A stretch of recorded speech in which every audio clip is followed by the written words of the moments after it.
আমি আর সুযোগ পাবো না ভাইয়া। আমাদের নিয়োগটা আসলে কেন যে বাতিল করলো এটা আসলে আমরা কিছুই বুঝতে পারতেছি না। এটা সরকার পক্ষ আমাদের সুপারিশ করছে এবং সরকার পক্ষ আমাদের বাতিল করে দিতেছে। এটা আসলে মানে কি যে একটা কষ্টদায়ক ঘটনা, আসলে এটা বলা যাবে না। মানে আমরা অনেক কষ্ট করে পড়াশোনা করছি ভাই, অনেক কষ্ট, দুইটা বাচ্চা নিয়ে সংসার সামলায়া কোনোদিন না খেয়ে থাকছি, রান্না করি নাই, রান্না করতে গেছি বই হাতে থাকছে, অনেক কষ্ট করে আমরা পড়াশোনা করছি। হ্যাঁ হ্যাঁ, সারা জীবনের অর্জন। আমি এর আগেও এবার দুইটা ভাইবা দিছি এবং থার্ড স্টেপে আমার আইসা আমার চাকরিটা হয়েছে। মানে ছোট ছোট দুইটা বাচ্চা নিয়ে, মানে এটা আমি মাইনে নিতেছি না ভাই, আমি কোনোদিন মাইনে নিতে পারবো না এটা।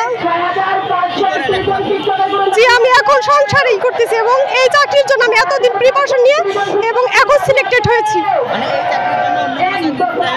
না না, আমি তো মেয়ে মানুষ, ঠিক আছে, নারী, আমার হাজব্যান্ড কিংবা আমার শ্বশুর বাড়ি সবাই যাবে যে আমি একটা সেফলি স্থানে করি।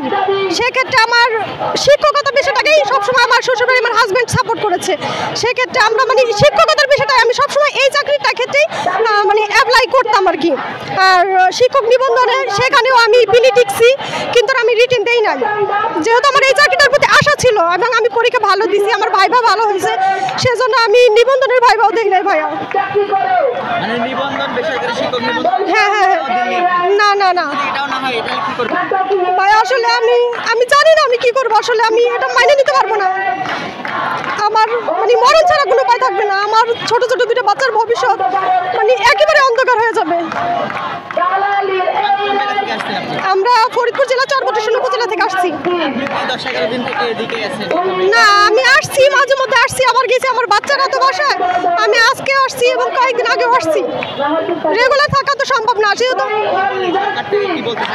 এখন সরকার তো আমাদের আশ্বস্ত করে, কিন্তু এই আশ্বাসে তো আসলে আমরা বিশ্বাসী না এখন।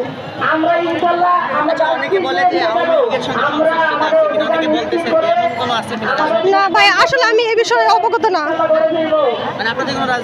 না না না, আমাদের কোনো রাজনৈতিক, হ্যাঁ হ্যাঁ, আমরা বঞ্চিত। সরকার আমাদের সুপারিশ করছে আমরা এবং সরকারের কাছে আমরা দাবি করতেছি আমাদের দ্রুত যোগদানটা দিক।